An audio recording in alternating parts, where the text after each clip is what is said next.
ಬನ್ನಿ ಫ್ರೆಂಡ್ಸ್, ಇವತ್ತು ಬೆಂಡೆಕಾಯಿ ಸಾಂಬಾರು ಸಿಂಪಲ್ಲಾಗಿ ಬೆಂಡೆಕಾಯಿ ಸಾಂಬಾರು ಹೇಗೆ ಮಾಡೋದು, ಒಂದು 3-4 ಐಟಮ್ ಹಾಕಿ ಟೇಸ್ಟಿಯಾಗಿ ಮನೆಯಲ್ಲೇ ಹೇಗೆ ಮಾಡೋದು ಅಂತ ಸಿಂಪಲ್ಲಾಗಿ ತೋರಿಸಿದ್ದೀನಿ. ಫುಲ್ಲು ವೀಡಿಯೋ ನೋಡಿ ಕಮೆಂಟ್ ಹಾಕಿ. ಇವತ್ತು ನಮ್ಮ ಮನೇಲಿ ಮಲ್ಲಿಗೆ ಇಡ್ಲಿ ಮಾಡಿದ್ದೀನಿ ನೋಡಿ. ಮಲ್ಲಿಗೆ ಇಡ್ಲಿ ಸೂಪರಾಗಿರುತ್ತೆ, ಸಾಫ್ಟಾಗಿದೆ. ಯಾವಾಗಲೂ ಚಟ್ನಿ ತಿಂದು ತಿಂದು ತಿಂದು ಬೇಜಾರಾಗಿದೆಯಾ, ಅದಕ್ಕೆ ಚಟ್ನಿ ನನಗಿಷ್ಟ ಆಗಲ್ಲ. ಅದಕ್ಕೆ ಸಾಂಬಾರು ಮಾಡಿದ್ದೀನಿ. ನೋಡಿ ಇಡ್ಲಿ ಎಷ್ಟು ಸಾಫ್ಟ್ ಇದೆ ಅಂತ ನೀವೇ ನೋಡಿದ್ರೆ ಬಾಯಲ್ಲಿ ಹಾಕಿದ್ರೆ ಕರಗೋಗುತ್ತೆ, ಅಷ್ಟು ಸಾಫ್ಟ್ ಬಂದಿದೆ, ತುಂಬ ಚೆನ್ನಾಗಿ ಬಂದಿದೆ. ಈ ಮಲ್ಲಿಗೆ ಇಡ್ಲಿಗೆ ಒಂದು ಒಳ್ಳೆ ಬೆಂಡೆಕಾಯಿ ಸಾಂಬಾರು ಸೂಪರಾಗಿದೆ ನೋಡಿ. ನಿಮಗೆ ಆವಾಗಲೇ ನಾನು ಏನೇನು ಹಾಕಿದ್ದು, ಹೆಂಗೆ ಮಾಡೋದು ಎಲ್ಲ ಡಿಟೇಲಾಗಿ ತೋರಿಸಿದ್ದೀನಿ ನೋಡಿ. ಫುಲ್ಲು ನೀಟಾಗಿದೆ. ಇದು ರೈಸು, ದೋಸೆ ಮತ್ತು ಮುದ್ದೆಗೂ ಚೆನ್ನಾಗಿರುತ್ತೆ, ರೈಸಿಗೂ ಚೆನ್ನಾಗಿರುತ್ತೆ, ಚಪಾತಿ, ದೋಸೆ ಎಲ್ಲದಕ್ಕೂ ಚೆನ್ನಾಗಿರುತ್ತೆ. ನಾನು ಹೇಳ್ದಂಗೆ 3 ಐಟಮ್, ಬರೀ ಧನಿಯಾ ಪುಡಿ, ಖಾರ ಪುಡಿ, ಅರಿಶಿನ ಪುಡಿ, ಮಾಮೂಲು ಉಪ್ಪು ಎಲ್ಲ ಗೊತ್ತಲ್ವ. ಎಷ್ಟು ಸಿಂಪಲಾಗಿ ಮಾಡಿಬಿಟ್ಟಲ್ವ, ಎಷ್ಟು ಚೆನ್ನಾಗಿದೆ. ಇದನ್ನು ನೀವು ನೋಡಿ ಲೈಕ್ ಮಾಡಿ, ಕಮೆಂಟ್ ಮಾಡಿ, 4 ಜನಕ್ಕೆ ಶೇರ್ ಮಾಡಿ, ಗೊತ್ತಾಗಲಿ ಅವರು ಮಾಡಲಿ. ನೋಡಿ ಎಷ್ಟು ಚೆನ್ನಾಗಿದೆ.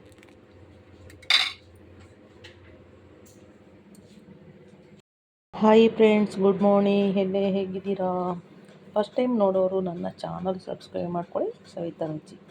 ಇವತ್ತು ನಾನು ಒಂದು ಒಳ್ಳೆ ಬೆಂಡೆಕಾಯಿ 2 ಥರದ ಬೇಳೆ ಹಾಕಿ ಒಂದು ಒಳ್ಳೆ ಸಾಂಬಾರು. ನಮ್ಮನೇಲಿ ಇವತ್ತು ಇಡ್ಲಿಗೂ ಆಗುತ್ತೆ, ಮುದ್ದೆಗೂ ಆಗುತ್ತೆ, ರೈಸಿಗೂ ಆಗುತ್ತೆ ನೋಡಿ. ಇವಾಗ ನಾನು ಒಂದು ಕುಕ್ಕರ್ ಇಟ್ಕೊಂಡು ಈ ಹೆಸರು ಬೇಳೆ ಮತ್ತು ಮೈಸೂರು ಬೇಳೆ ನೋಡಿ, ಅದೊಂದು ಗ್ಲಾಸು, ಇದೊಂದು ಗ್ಲಾಸು ಚೆನ್ನಾಗಿ ವಾಶ್ ಮಾಡಿ ಇಟ್ಕೊಂಡಿದ್ದೀನಿ. ಇದೆರಡು ಹಾಕಿ, ಯಾವಾಗಲೂ ತೊಗರಿಬೇಳೆ ಹಾಕಿ ತಿಂದು ತಿಂದು ಬೇಜಾರಾಗಿದೆಯಾ, ಇವಾಗ ಹೆಸರು ಬೇಳೆ ಹಾಕಿದ್ರೆ ಒಳ್ಳೆ ತಂಪು ಟೇಸ್ಟ್ ಕೊಡುತ್ತೆ. ಅದ್ರ ಜೊತೆಗೆ ಮೈಸೂರು ಬೇಳೆ, 2 ಬೇಳೆನ ಹಾಕಿ ತೊಳೆದು ಇಟ್ಕೊಂಡಿದ್ದೀನಿ. ಈ ಬೆಂಡೆಕಾಯಿ ಸಿಂಪಲ್ಲು ಒಂದು 2-3 ಮಸಾಲ ಪದಾರ್ಥ ಹಾಕಿ ಹೆಂಗೆ ಮಾಡೋದು ಅಂತ ನಾನು ತೋರಿಸ್ಕೊಡ್ತೀನಿ ನೋಡಿ. ಇವಾಗ ಇದು ತೊಳೆದಾಯಿತು. ಅದಕ್ಕೆ ನಾನು ಏನು ಮಾಡ್ತೀನಿ, ಒಂದು ದಪ್ಪಕ್ಕೆ ಒಂದು 4 ಟೊಮೆಟೊ, ನಾಟಿ ಟೊಮೆಟೊ, 1-2 ಈರುಳ್ಳಿ, ಕರಿಬೇವಿನ ಸೊಪ್ಪನ್ನು ಹಾಕ್ತಾಯಿದ್ದೀನಿ. ಸಿಂಪಲ್ಲಾಗಿರುತ್ತೆ, ತುಂಬ ಟೇಸ್ಟಾಗಿರುತ್ತೆ, ಚೆನ್ನಾಗಿರುತ್ತೆ. ನಾನು ಹೆಂಗೆ ಮಾಡೋದು ಅಂತ ನೀಟಾಗಿ ತೋರಿಸ್ತೀನಿ ನೋಡಿ. ಇವಾಗ ಹಾಕಿದ್ದೀನಿ. ಇವಾಗ ಟೊಮೆಟೊ, ನಾನು ಒಂದು ಸ್ವಲ್ಪ ಟೊಮೆಟೊ ಜಾಸ್ತಿ ಹಾಕ್ತೀನಿ, ಹುಳಿ ಹಾಕಲ್ಲ, ಸ್ವಲ್ಪ ಸಾಂಬಾರು ಬೇಕು. ಅದಕ್ಕೆ ನಾನು ಟೊಮೆಟೊ ಒಂದು 4-5 ಟೊಮೆಟೊ, ಈರುಳ್ಳಿ, ಕರಿಬೇವಿನ ಸೊಪ್ಪು. ಅದಕ್ಕೆ ನೋಡಿ ಇಲ್ಲಿ ಧನಿಯಾ ಪುಡಿ, ಜೀರಿಗೆ ಇಟ್ಟಿದ್ದೀನಿ, ಖಾರ ಪುಡಿ ಇಟ್ಟಿದ್ದೀನಿ, ಧನಿಯಾ ಪುಡಿ ಇಷ್ಟೇ. ಅದಕ್ಕೆ ಸ್ವಲ್ಪ ಅರಿಶಿನ ನಾನು ಇವಾಗ ಒಂದೊಂದೇ ಹಾಕ್ತೀನಿ ನೋಡಿ. ಇದು ಫಸ್ಟ್ ಬೇಯಿಸ್ಕೊಳ್ಬೇಕು. ಇದನ್ನು ಒಂದು 2 ವಿಸಿಲ್ ಬೇಯಿಸ್ಕೊಳ್ಬೇಕು ನೋಡಿ. ಅರಿಶಿನ ಹಾಕ್ತೀನಿ. ಅರಿಶಿನ ಹಾಕಿದ್ಮೇಲೆ ಇಷ್ಟೇ ಮಸಾಲೆ ಹಾಕಿ ಸಾಂಬಾರು ತುಂಬ ಟೇಸ್ಟು. ಇದು ಧನಿಯಾ ಪುಡಿ ಹಾಕ್ತೀನಿ. ಇದು ಧನಿಯಾ ಪುಡಿ, ಮನೇಲೇ ಮಾಡಿದ ಧನಿಯಾ ಪುಡಿ. ಧನಿಯಾ ಪುಡಿ ಹಾಕಿದ 2 ಸ್ಪೂನು, ನಿಮಗೆ ಎಷ್ಟು ಬೇಕು ಅಷ್ಟು ಹಾಕ್ಕೊಳ್ಳಿ.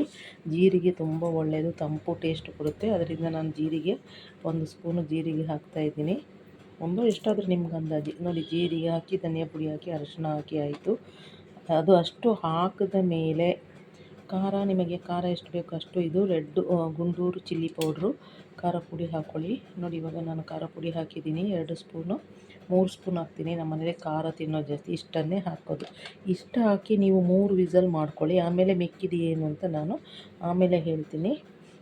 ಇದನ್ನು ನೋಡಿ. ಇವಾಗ ನೀರು ಹಾಕಿ 2-3 ವಿಸಲ್, ಇದನ್ನು ಚೆನ್ನಾಗಿ 3 ವಿಸಲ್ ಮಾಡಿ ಇದನ್ನು ಇಷ್ಟನ್ನು ಫಸ್ಟ್ ಬೇಯಿಸ್ಕೊಂಡ್ಬಿಡಿ. ಬೆಂದಾದಮೇಲೆ 5 ನಿಮಿಷಕ್ಕೆಲ್ಲ ಬೆಂಡೆಕಾಯಿ ಸಾಂಬಾರು ರೆಡಿಯಾಗಿರುತ್ತೆ.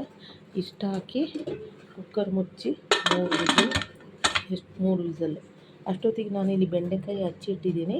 ಈ ಬೆಂಡೆಕಾಯಿ ತೊಳೆದು ಇಟ್ಬಿಟ್ಟಿದ್ದೀನಿ. ಇದನ್ನ ಕಟ್ ಮಾಡ್ಕೊಳ್ತೀನಿ ಫ್ರೆಂಡ್ಸ್. ಇವಾಗ ಬೇಳೆ ಬೇಯಿಸಿಟ್ಟಿದ್ದೀನಿ. ಬೇಯೋಷ್ಟರಲ್ಲಿ ನಾವು ಈ ಕಡೆ ಬೆಂಡೆಕಾಯಿಯನ್ನು ಸಪ್ರೇಟ್ ಹುರ್ಕೊಳ್ಬೇಕು. ಇವಾಗ ಎಣ್ಣೆ ಹಾಕಿ ಸಾಸಿವೆ ಹಾಕಿದ್ದೀನಿ. ಎಣ್ಣೆ ಹಾಕಿ ಸಾಸಿವೆ ಹಾಕಿ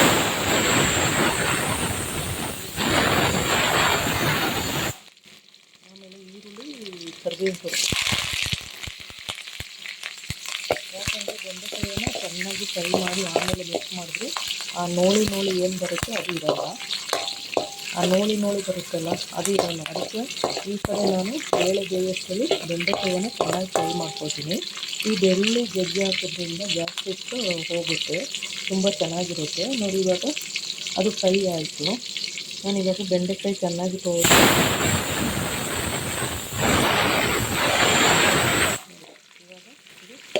ನಾನು ನೀಟಾಗಿ ಸ್ವಲ್ಪ ಬಾಡಿಸ್ಕೊಳ್ತೀನಿ. ಯಾಕಂದರೆ ಬೆಂಡೆಕಾಯಿಯನ್ನು ಆಯಿಲಲ್ಲಿ ಫ್ರೈ ಮಾಡಿ ಹಾಕಿದ್ರೆ ಆ ನೋಳಿ ಅನ್ನೋದು ಬರೋಲ್ಲ.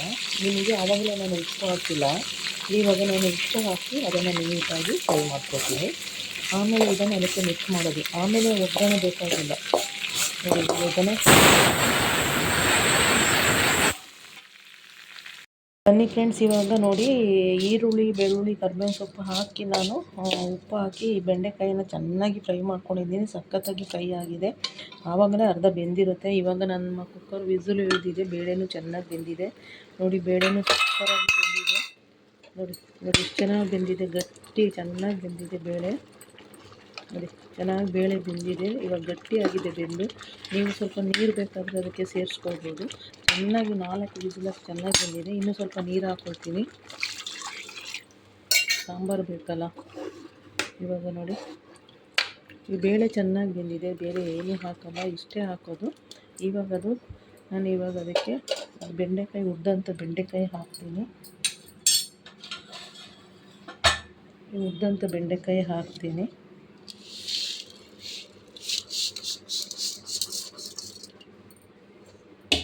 ಮತ್ತು ಒಗ್ಗರಣೆ ಅವಶ್ಯಕತೆ ಇಲ್ಲ.